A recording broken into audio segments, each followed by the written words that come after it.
I'm Tara Oracle, and this is a full house spread. I'm not really going to do it. I just want to offer some extra advice. So what that is astrology houses. We have the first, second, third, fourth, fifth, sixth, seventh, eighth, ninth, 10th, 11th, 12th, etc. Right? So we're talking about the fourth house, for example. How comfortable are you in your home?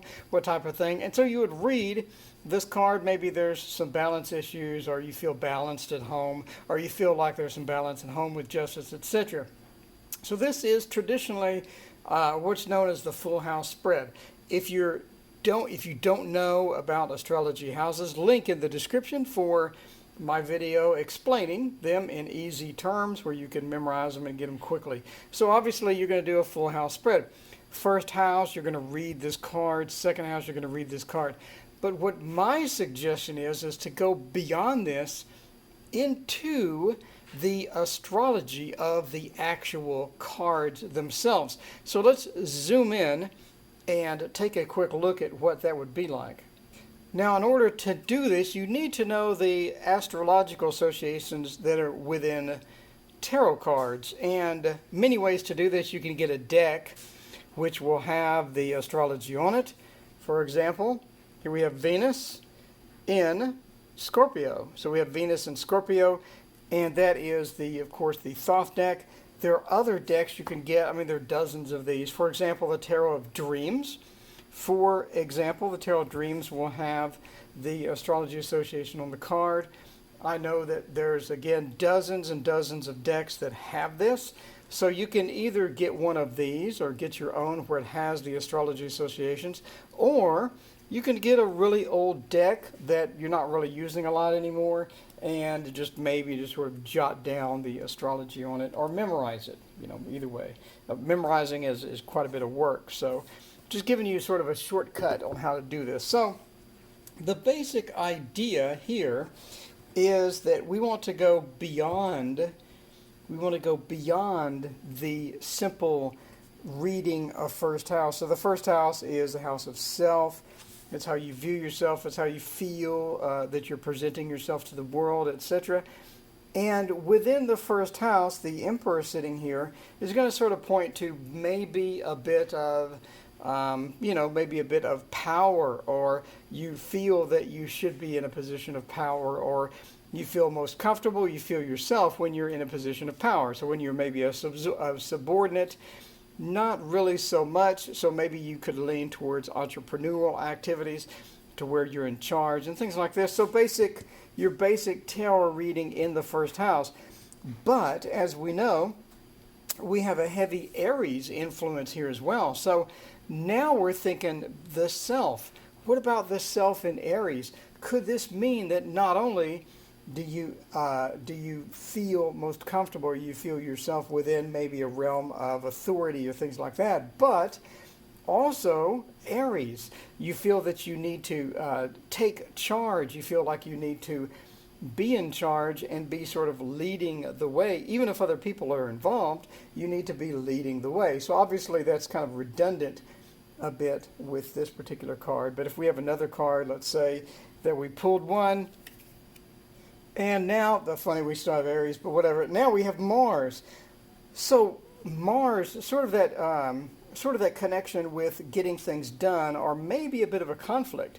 You could have a conflict feeling, or sort of this conflict within the self that appears within the first house. So you do have the possibility of conflict. Now Mars also equals, getting things done, getting action done, and you feel most of yourself getting action done, or you feel most comfortable, and you feel like you want to present to the world that you're a person of action, or you're a person that gets everything sort of coordinated and things like this. So that sort of that domain feel. Not only that, but the Mars influence within the first house. So you do have that feel of the Mars in the first house, Aries in the first house.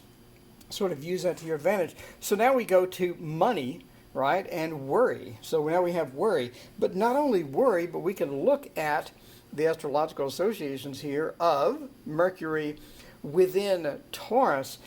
So now we have this interesting thing about money communication. Is communication about money an important thing to this client. Is communication related to their money? In other words, are they a communicative person that needs to communicate to earn a living? Is this important for their job? Is this important for their, obviously we can move up to the 10th house or what have you for stuff like this, but as far as money is concerned, is communication important about money? Maybe they have a marriage and the marriage is having issues because they can't communicate about money. When the money starts, maybe there's a lot of arguments, maybe you have some blockages there, and that's why you have the worry card in the first place. Now, Taurus could indicate as well a very responsible person with money. They have the money, they're sort of responsible with it, they get this much in savings, they have a set budget for fun things. They don't go splurge on things. When they get a car, they're going to get a used car that's a reliable used car, etc. So, but you do have the worry aspect as well. So using both of these components, well, all three, the base card and the planet and the sign within the card, now you have this plethora of meaning that we can sort of grasp onto, or we can start asking about, and we can get a more thorough picture of this particular client within the house. Now keep in mind, if you're doing 12 houses, this is going to take a while, right? But it's something to practice with. Maybe just do a daily draw with 3 houses at a time for yourself. And that way you can get to quickly scan the card and not only understand that we have possibly worry about money, but we have maybe a communication blockage as well. So if this is upside down, maybe you were worried and maybe not so much. The Taurus upside down sort of indicates maybe not responsible with money. So again, we have this a good feel or a richness that we sort of bring to this. So it's sort of like basic eggs out of the skillet versus, a nicely made omelet with sides and things like that out of the skillet. So it's the same base ingredients, but now we have all of this extra meaning. Debauch, maybe we have some issue with the siblings, right? So this is also sort of the left brain activity, etc. Maybe there's a lot of things going on that are not good with the siblings. Maybe we have some of that.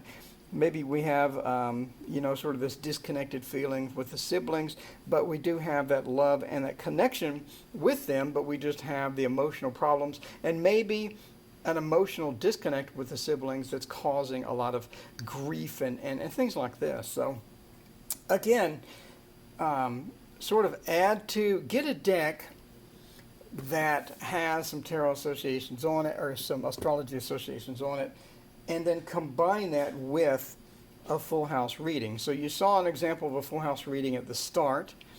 Then now we can sort of jump into it and get comfortable with the signs, the planets, and how they're going to communicate or how they're going to sit with the particular houses. Now this also will sort of graduate you into astrology as well, right?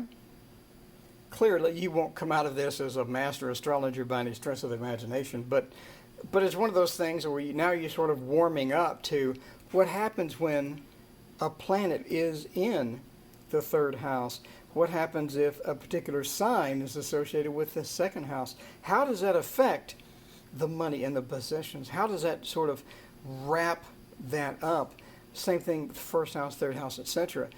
And again, once you get comfortable with this, you can do a full house, a full reading with taking all these things into consideration and then spotting maybe a bit of something that catches your eye within that particular card, or sort of a level of meaning that we bring to it other than just, are you worried about money? You're worried about your possessions?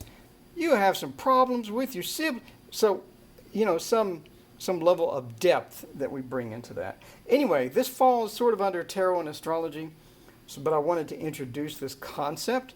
Let me know what you think. I'm Tarot Oracle. Please hit like and subscribe, and thank you so much for watching.